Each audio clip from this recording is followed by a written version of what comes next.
दोस्तों आज हम पढ़ेंगे अपने जावास्क्रिप्ट के ट्यूटोरियल में बूम इंट्रोडक्शन के बारे में पढ़ेंगे कि बूम का फुल मीनिंग क्या है। बूम का मतलब है ब्राउज़र ऑब्जेक्ट मॉडल, यानी ब्राउज़र की विंडो से हमारा मतलब है, ब्राउज़र की व्यू पोर्ट से हमारा कोई मतलब नहीं है। यानी कि इसकी जो व्यू पोर्ट है उससे हमारा कोई मतलब नहीं है। अगर हम इसकी व्यू पोर्ट को जानना चाहते हैं तो हम डूम को वीडियो हमने पीछे पढ़ा है, डूम के बारे में हमने पढ़ा है, तो वो हम अगर वीडियो देखेंगे तो हमें डूम इसकी व्यू पोर्ट के रिलेटेड अगर हम सीखना चाहते हैं तो इसकी वीडियो देखनी पड़ेगी, हमें डूम वाली हमें वीडियो देखनी पड़ेगी।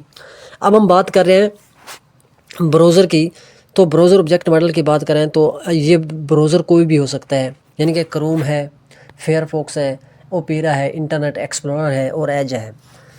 तो अब जब बात करते हैं ब्राउज़र की, यानी कि जावास्क्रिप्ट में अगर हम ब्राउज़र के रिलेटेड प्रोग्रामिंग करना चाहते हैं तो इसको हम ब्राउज़र नहीं बोलेंगे, इसको हम एक स्पेशल नाम देते हैं विंडो ऑब्जेक्ट। यहाँ पर जावास्क्रिप्ट में ब्राउज़र के रिलेटेड बहुत सारे मेथड आते हैं। अब इन मेथड को सीखने से पहले हम ये समझते हैं कि इनका मतलब क्या है। विंडो ऑब्जेक्ट को यूज़ करके हम ब्राउज़र की हाइट और विड्थ गेट कर सकते हैं।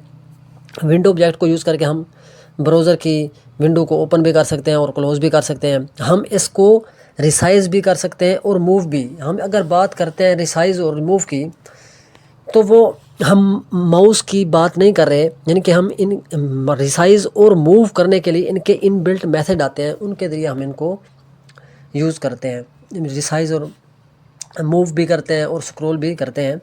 हम विंडो ऑब्जेक्ट का यूज़ करके इसको यूआरएल, होस्ट नेम, प्रोटोकॉल भी गेट करते हैं और इसकी हिस्ट्री भी गेट कर सकते हैं।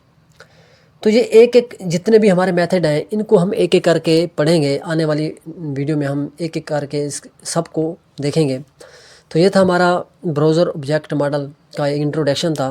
तो नेक्स्ट आने वाली वीडियो में ये सारे मेथड हम पढ़ेंगे। तो तब तक के लिए इतना ही। Thank you, take care, bye bye.